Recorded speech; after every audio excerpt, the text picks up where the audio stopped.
Diri nga dapita kung atong lantawon makalipay gayud ang imong makita sa nagkadaghan nato nga nagasimba o Thursday sa debosyon nato kang San Jose. Gusto po na akong sublion mga igsuon nga diha sa apostolic letter ni Pope Francis sa Year of St. Joseph, naagyo'y tulo ka butang kanunay ang gihatagan niya og pagtagad. Og mingon siya nga ang atong debosyon kang San Jose, kinahanglan kini siya mao ang mapadayunong pag-ila kang San Jose. Dayon ikaduha, pagsuon kang San Jose. Og ikatulo, pakigsuod kang San Jose. Ikatulo, pagsuon kaniya. Pag-ila, pakigsuod, pagsuon.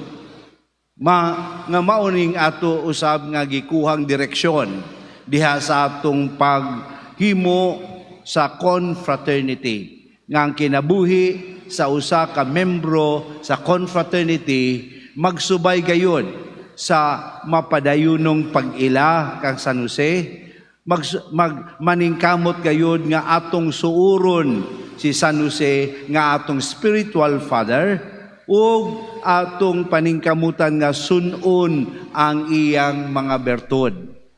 Diha nato makita nga kini di ang pagka membro sa confraternity o kaha sa atong pagdevelop sa devotion ngadto kang San Jose, kini gyud di ay unta magdala kanato ngadto sa suod nga higala ni San Jose.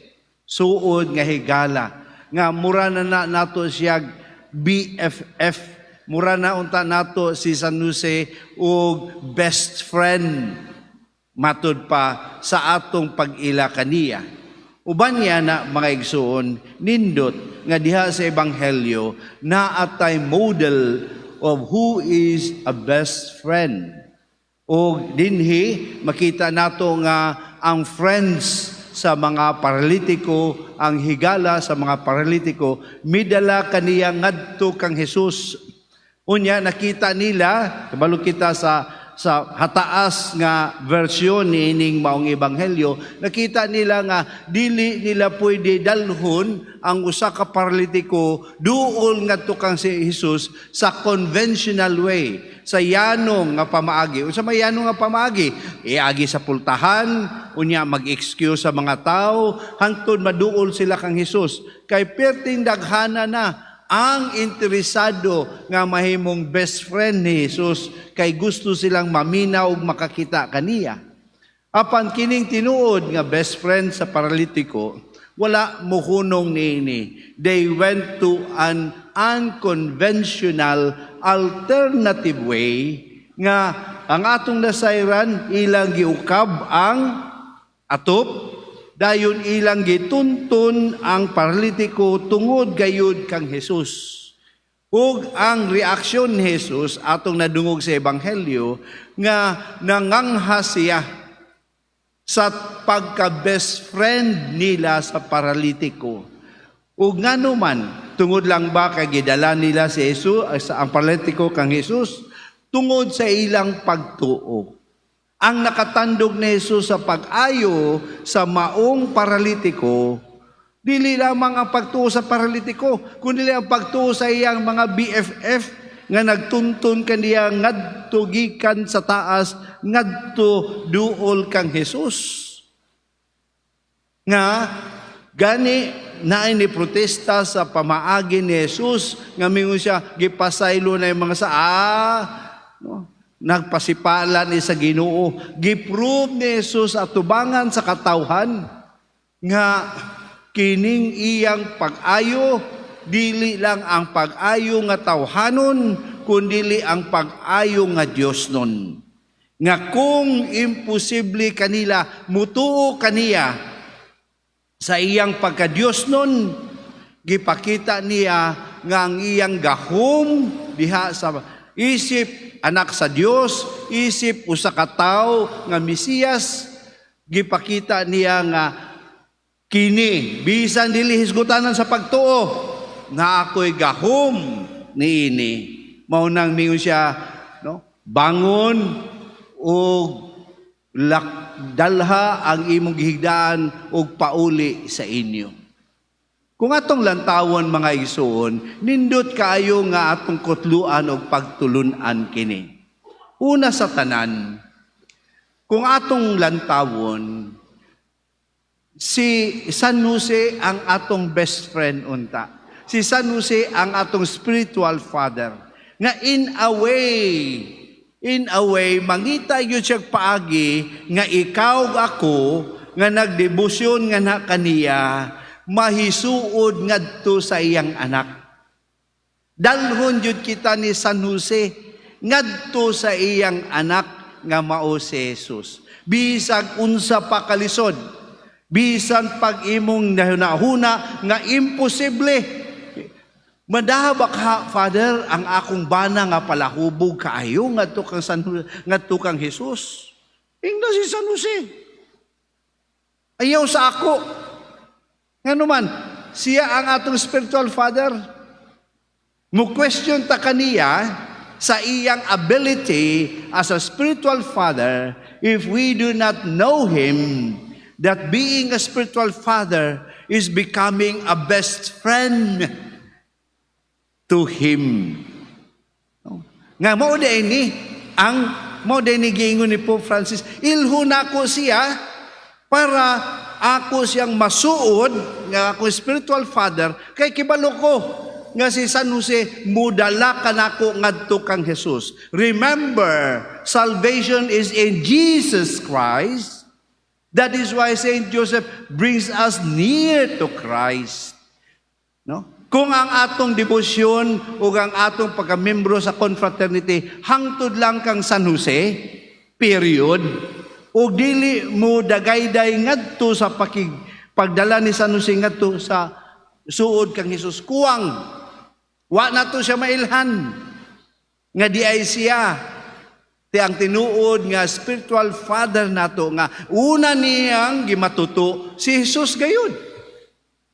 Ug kana ang lantawo nato nga klaruhon sa atong kaugalingon nga diha sa pagkaamahan ni San Jose ngadto kang Jesus, ug si San Jose mo ay mutunton kanato ug sa atong mga giampo ngadto kang Jesus.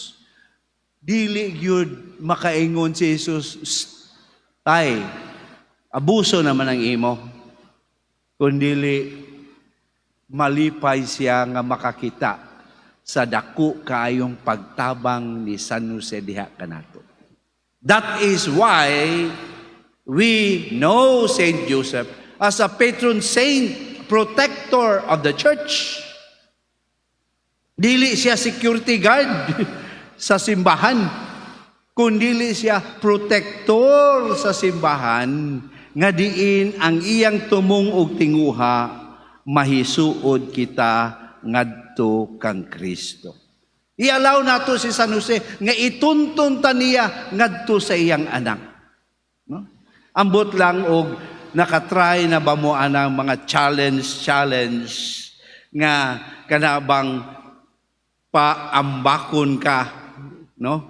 Unya nalay gamay, nalay pisi nga muhikot kanimo, no? Hadlok, no?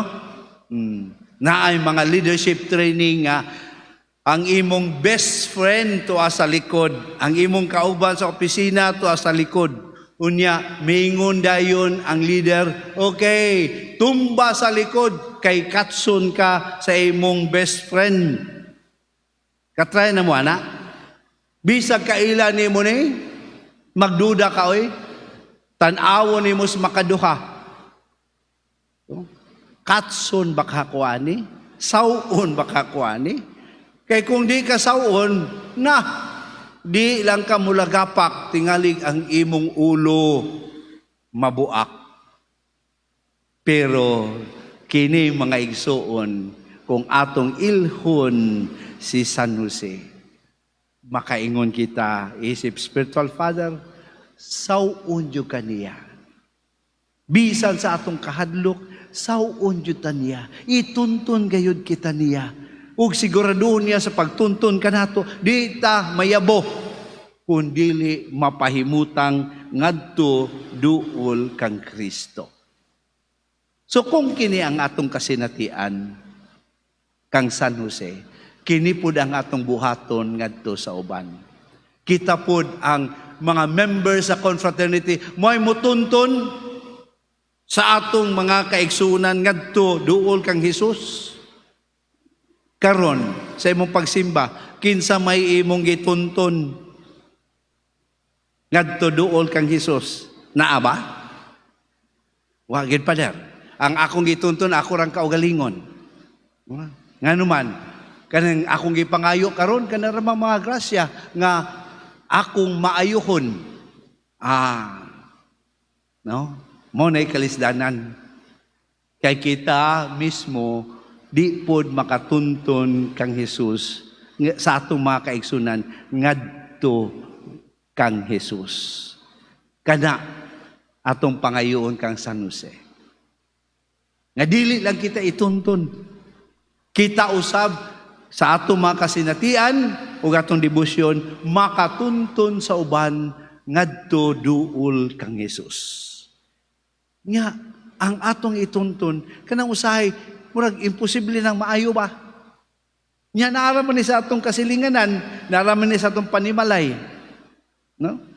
So ato silang ituntun ngadto kang Hesus. Kay kita gituntun ni San Jose ngadto kaniya. Kinsa ka kini? Siguro samtang mag-andam ta sa Eucharistia, huna-hunaon nato ni. Karon kinsa man ang akong ituntun. Ayaw itukmod. No? Ituntun, inanay, ngadto kang San Jose, uban sa pasensya, nga diin unta siya usab, masuod ngadto kang Kristo, kay maupod kining kalipay sa atong spiritual father. Diha karon sa Eucharistia, ato kining himuon, o uban sa pagsalig nato sa kaayo sa Dios, mangandoy kita, nga iyang ayuhon, tubagon ang atong mga pangaliya nga maoy tinabangan ni San Jose ang atong spiritual father. Amen. Palihog man